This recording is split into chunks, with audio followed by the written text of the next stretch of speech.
انا اینجا جای حادثه است. مالش من شیشه رو نصب میکنم، آشخانه رو هم آدم میکنم. نه تو یگان کار نکن. تو وظیفت رو کردی، آشخانه رو آتش دادی، بس است. بار دیگر بینی خلونده خانه رو آتش نزن.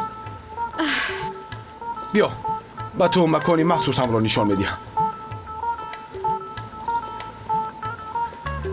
دختران با اپاتون سلام بگوید.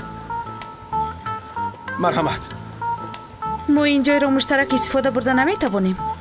نه استفاده میبریم. یک تمام خانه مرغ‌ها رو توزیع میکنیم، دیگرمون مرغ‌ها رو دام میدیم. نمیشود آخر. من از مرغ و خروس میترسم.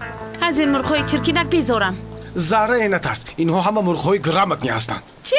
مرغ‌های خواندگی؟ خواندگی؟ من به اینها کتاب میخونم. از مرغ با ثبات تخمی سر غذا. گوش کن، بهترش ما اینها رو به فرم بفرستیم در صحرای کلان گردند. نه هیچگاه نمیشود. از این خانه من میروم، لیکن این مرغ‌ها نمیروند. حالا مرغ‌های مراکش میگفتگی از مادرش تولد نشده است. یا خدای توبه، اینجا فیض آباد نیست، استانبول است.